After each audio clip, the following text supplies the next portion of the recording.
Tommy Robinson, who uses that name as an alias, formed the English Defence League with others in 2009 in his hometown of Luton because, he says, they were concerned about what they called growing Islamic radicalisation. The movement staged demonstrations around the country, which sometimes ended with clashes with police or anti-fascist demonstrators.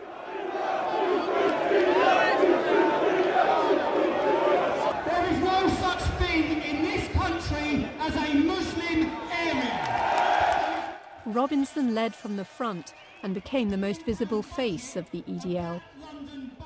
But he claims his initial enthusiasm became tempered by the actions of some who attached themselves to the movement. We'll take our shoes off here and we'll put them on here and then we'll go through. No problem. All right. Robinson agreed to take part in a BBC documentary in which he was introduced to members of the Muslim community. Muslims are intimidated. Muslims are in fear. Muslims are in fear. We're in fear. Our country's in fear. Our people are in fear. Our daughters are in fear. Our armed forces are in fear. That was followed by his surprise news conference on Tuesday, staged by the Quilliam Foundation, an organisation which seeks to counter extremism. He and his cousin, Kevin Carroll, another EDL leader, announced they were quitting the movement. I'll apologise for the fact that what I've represented and said has not resonated individually with Muslims. I don't hate Muslims. The EDL went ahead with a planned rally in Bradford yesterday, despite losing Tommy Robinson. But it was a low-key affair, with more police there than demonstrators. So does the EDL represent a constituency with a voice that needs to be taken into account? Inayat, do you think it does? Is something there to be heard? Well, in a democracy, all of us have the right to freedom of expression within the law.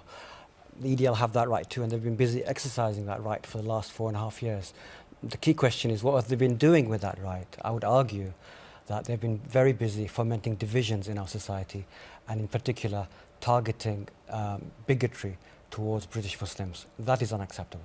Well, it's the question we're setting for our text vote on this week's programme. Does the English Defence League represent a view that needs to be heard? Text the word vote followed by yes or no to 81771. Text will be charged at your standard message rate. You can only vote once. Go online to vote for free and results will be announced at the end of the show.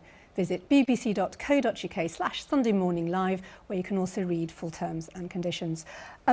Tommy, you'll know a lot of people are very cynical about you saying, you're not a racist, given some of the things that the EDL has done over the past few years, and that you've been leading them all that time. Yeah, I think for 4.5 years we've been battling from within to make it an all-inclusive organisation with Sikhs, with homosexuals, with everybody that's threatened by the problem of Islamist ideology. And whilst we're battling from within, politicians and people on the outside have been telling anti-racists and Nazis that this organisation is for them, by completely labelling it as a racist and Nazi organisation, which it's not. Since I've left, I watched yesterday to see what developments would come from that demonstration. You had a homosexual speaker, you had Sikhs there, you had people who are speaking on stage saying they wish to continue this organisation with the foundations that I'd put on it. My problem was, it's been a complete struggle for me as the public face of it. I can't attend every demonstration, and I'm not willing to be a public face for some things that are going on in demonstrations when I'm not there. With a working class voice which has been created, it must be listened to. Yes, there's been problems, but people have been out on the street because there is no voice. If you look at why there is no voice, why no politicians and why no one dare say the things that need to be said. I walked from my hometown of Luton 2 days ago for the first time since this decision. I was punched to the floor, all on camera. This is all going to be on a documentary. I was punched to the floor. I had Muslims come over and say I should be decapitated. I had another Muslim come and say Islam is like an anaconda that is going to squeeze this country. There's problems, there's serious problems, and no one dare voice them, because if you look what's happened to myself for trying to, with Osman warnings, terrorist plots, everything. But what I'm saying is it's unfair and it's not right to be labelling an entire group of people as extremists and racist, which is what we're seeing now. Esther, you ran as an MP in Luton. Were people coming up to you and saying Islamic radicalism is a problem and is a concern for them, as Tommy's saying? I met all kinds of people when I was in Luton. I really enjoyed it. My most worrying moment was when two veiled women were very angry with me for encouraging people to vote. And it was at that stage that I thought to myself, everybody has a democratic right to speak.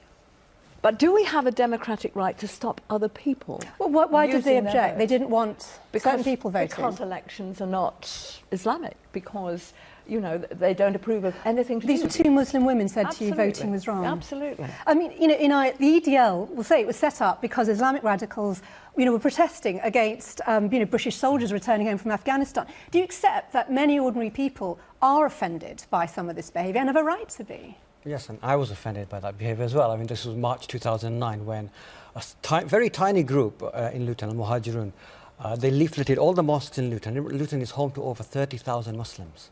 And they encouraged people to come and demonstrate against the Royal Anglican Regiment, which was holding a homecoming parade.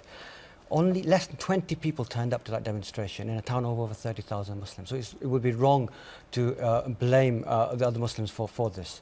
Can I just come back to Tommy's point? If he is genuinely repentant of the actions that he's been engaged in, it would be nice to see him, it'd be nice to see him taking personal responsibility for some of those statements, instead of just saying it was other elements within the EDL. It is you, Tommy, who described Islam as a disease.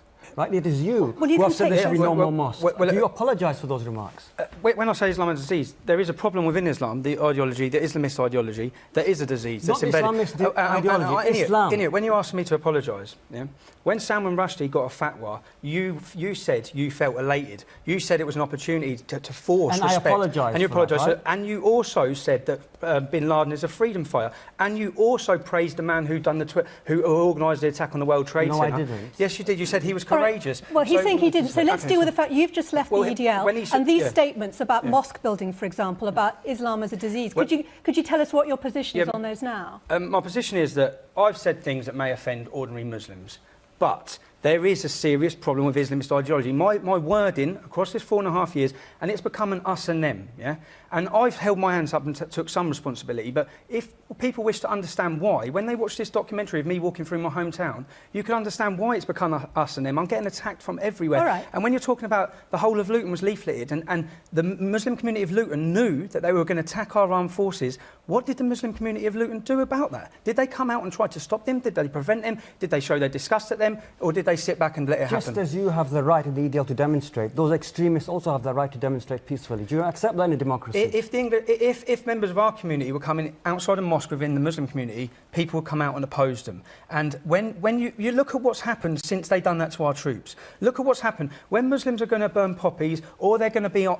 We're both from Luton. These extremists have been condemned by Muslims all over this country. Why do you keep trying to label and blame all Muslims for the actions of minorities? I've made this move so that I don't label and blame. No, you are. You're acting as a bigot who is trying to blame and tarnish an entire community for the actions of a tiny group. I'm not. And you haven't really repented. I've made this move yesterday, 2 days ago. You know Kadir Bash from Luton. Yes, I do. He's become a public face of Muslims in my town. He sat on local radio and he said that in an ideal world, homosexuals should be executed, women should be lashed for adultery. This is on my local radio. He's the local face. Okay. This is what I've been trying to oppose. Your views, though, can we just establish things like...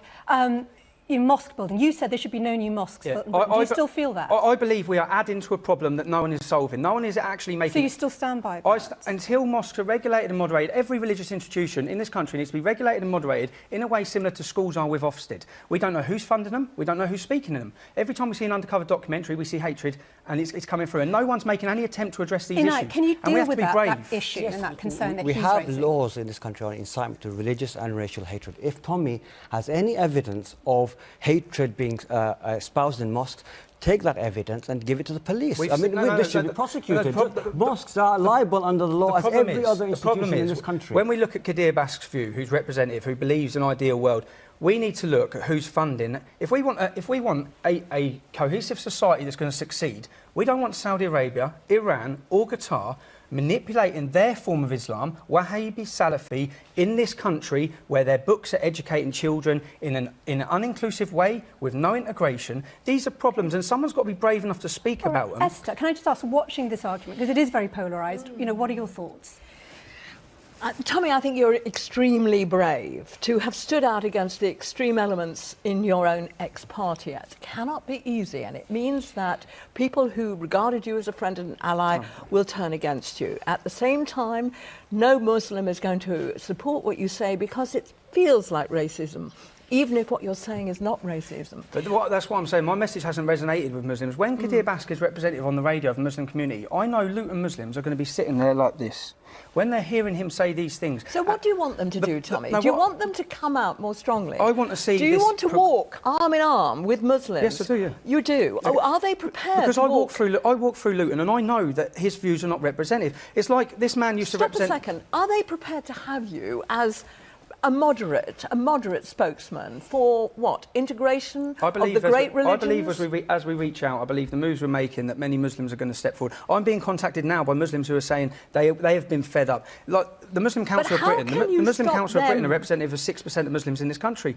but they're the voice that are given on TV. Islamists are given the voice across this country, which you is talk awfully fast. Yeah, sorry, it's because I want to get. No, I'm passionate about what I'm saying. Yes, I understand. And when you say people are turning against me, here's a moderate Muslim sitting next to you, and yet he regards you with the greatest suspicion. He set up I Engage, which is an Islamist organisation. Well, Tommy, I think labelling lots of people. Do you know what an Islamist These people are all here to defend themselves, including the person you mentioned on local radio. So we can't. No, I don't want you making comments that we can't have people respond to about individuals. And for example, when you as Muslim Council of Britain and the second in command said that British troops are justified for attack, there's many. No, they didn't. Yes, they did. And the government withdrew. The government withdrew their I want to connection. move the discussion on. I want to move the discussion on to where we are, because you've said you're that not representative of the Muslim community. And you are representative of English people? Of working class people that are fed up of this situation. Can I ask you a question? If you say you genuinely want to engage with the Muslim community, do you still regard the Quran as an evil book? I believe that if it's interpreted in the ways which percentages of Muslims are, yes, it's extremely evil if it's interpreted. Out of that Quran, we have Lee Rigby quoting verses and murdering people, but then we have other Muslims that are meeting, like Osama Hassan, who are completely devastated that it's been manipulated in that way. So for me, it's a very complex issue. What about, we are a multicultural society. How would you feel about one of your children if they said they wanted to marry a Muslim? Well, what we see within Luton is that I know many girls that have converted to Islam and their families haven't seen them again. There's big problems here. No, but I mean, how do you feel about the idea of your family? If you're asking if I want my daughter to be taken away from my family and told that she's not allowed to see me, because I know many girls that have converted to Islam, and that's what's happened to their families, and I sit with their mothers who have cried their eyes out because they haven't seen their daughters in 2 years. If there wasn't these problems, I wouldn't mind, but there are these serious issues, and we're not going to solve them by labelling anyone that says anything as Islamophobic, racist or extremist. There has to be given a platform nationally for this debate. All right, I want to bring in a contributor on webcam here. Jamie Bartlett joins us from the think tank Demos, and I think that you've been doing research on violence and the extremism programme at the think tank there. I mean, Tommy Robinson's big statement is the EDL was set up because it represents the authentic voice of working class people, and too often it's ignored because it's politically incorrect. What's your thought on the discussion we're having? Well, I think that all democracies are sort of chaotic and difficult places, and it's absolutely vital that people feel that they can express themselves, even if we find it quite offensive. Insofar as the English Defence League claims to be fighting a big problem in society, that of Islamist extremism, in some cases they do have a point. We do have a problem. It's a smaller problem, I think, than Tommy thinks, but we do have a problem with some sections of the Muslim community in this country and indeed overseas. I think the problem has been that too often the English Defence League hasn't focused on that target. And too often, and this is partly as a result of the way the EDL is set up, there's no real formal membership structure, it has attracted lots of sort of people with far more radical and extreme views. And so too often you've seen the English Defence League tar all Muslims with the extremist brush. You've seen them try to express themselves through violent street demonstrations, throwing of bottles and all the rest of it, and that is not what we need. Just very briefly, Jamie, when you look at Europe, where there have been issues with campaigns against Islamic radicalism, is there any difference there, or is there always this problem with far-right racism being part of any movement against Muslim radicalisation?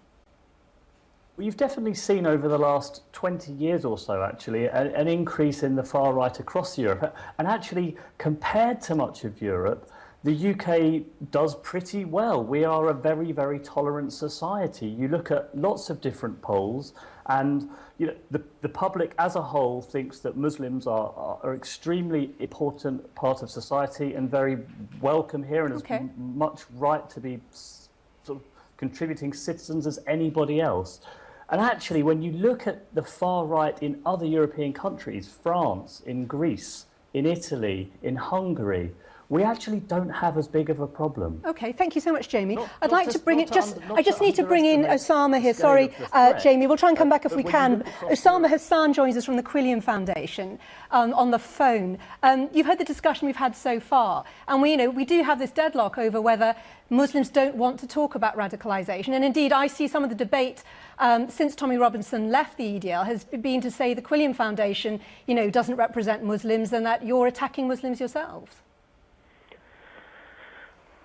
Well, I'd like to thank all the contributors so far for having a civilised debate, and I agree that the UK is a far more tolerant place than parts of Europe, and we should value that and take this opportunity.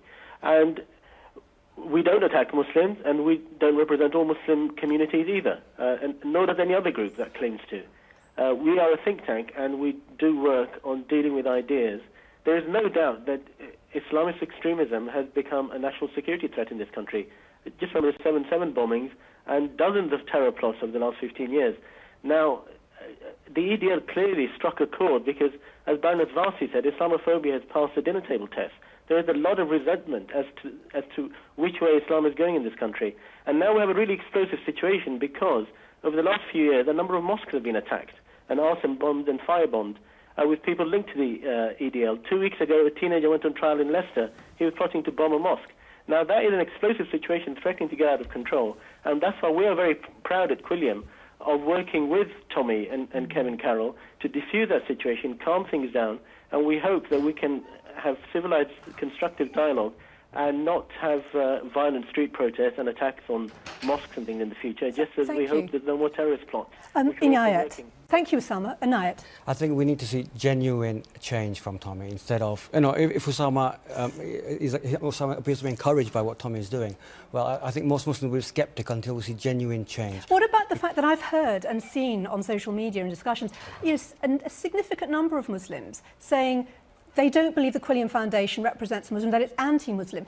Is there a sense of, dare I say, of victimhood among some Muslims, and they don't want to deal with radicalism? Well, I think the Quilliam Foundation is very similar to some of the outfits we saw in America in the 1950s, where you had the McCarthyite witch hunt against communists. That's what you how say the Quilliam is Quilliam viewed. Yes, they're doing? viewed as a kind of McCarthyite outfit, always trying to target. Oh, yeah, absolutely. Right, can I just see how much Osama money to respond they've been to that? getting over the government from this. All right, It's a very Osama, lucrative business. Inayat is suspicious about your motives and where your money's coming from. When people are unable to deal with arguments, they resort to... Where does your money come from, Osama? Let him answer. The government funding was cut 3 years ago. The groups you've worked with have taken government funding. Lots of Muslim organizations have taken government funding from this country and from corrupt governments like Gaddafi's Libya, Saudi Arabia and Kuwait. But your own funding, Osama, where does that come from? Deal with the arguments. do you We have care been so privately much? Because Let me just say something. Osama, Deal thank with the you. arguments. Osama, thank you. And I want very much to deal with the arguments. How do we move on? Can I just ask Esther first, and then Tommy and Inayat? Any government, any democratic government in this country will want tolerance, will want a multicultural society that gets on together. So if you fund an organisation which appears to be espousing discussion between groups who otherwise would not agree, that has to be a good thing. I say it would be right. I agree. If you tell him that whatever he says, you don't believe him, you think he's making it up in order to espouse other causes, then you give him nowhere to stand. No, Esther, that's not true. Imagine in the 1930s, a lot of this rhetoric was directed towards British Jews I understand. as alien community, etc. Yeah. We have every right to expect Tommy to behave with civilized Sections of the norms Jewish community and were not blowing target, things up. Let Inayat finish first, Tommy, then you come in. not target British Muslims for saying they should have no more mosques, by not targeting Muslims by saying their That's a prophet is a political paedophile. view. No, I agree. By That's a political saying view. Muhammad I is a agree. paedophile, this is not against Islamism. You realise this is extremely offensive to every single Muslim. Tommy, out there. answer that. Yes, and the reason why I've made my break from the English Defence League is because I wish to include Muslims, and I see the way forward is working with Muslims to solve these problems. But we have two sort of Muslims. We have radical Muslims in this country and extremists. Then we have apologists like yourself who are not willing to be brave like these Muslims are and accept that there are problems. And to solve the problems, some Muslims are going to have to come out and reach out. Well, I've reached out to Quilliam because I've listened to what they've said. They are attacking what needs to be attacked. Would you mind your kids being educated next to Muslims, integrated in a school? You want that? No, look, I'm from Luton Town. Yes. I've grown up. I mix with Muslims. My kids mix with Muslims' children. Right. I have no problem with that. There'll be a lot of EDL people who might be listening to you and think they disagree. I mean, should the EDL disband now? Has it lost its way and lost its purpose? They should be doing things differently. Well, what I was concerned about was where the English Defence League would go. And I see this as the way forward. I see what we've created as a voice. I see it as working and channeling it in a positive manner in solving these problems. Some people may not see that, and they may feel angry and frustrated still. They want to be out on the street. But what I was encouraged by was what I saw yesterday. Okay. A homosexual speaker seeks at the demonstration, ejecting Nazis and racism, and that's what the media should be reporting. Not once in 4.5 years have the media reported that the English Defence League has non-white members at every demonstration. Inayat, briefly. Well, I mean, I went to 2 of the EDL demonstrations to see firsthand what they get up to. And I saw them, starting off, what they resembled, they were just heavily drinking. Lots of beer cans, lots of lager cans. And as they go along their demonstration, a number of their supporters were urinating against a church. And the funny thing is... Which demonstration was this? This was in Luton, twice, in 2011, 2012. We didn't march near a church. Yes, you did. You went past the Pentecostal church. We don't want to get into the details of individual things. Can I ask, will you condemn Hamas? Yes, of course, I condemn any act of terrorism. All right. And I want the final word to go to Esther on this, please.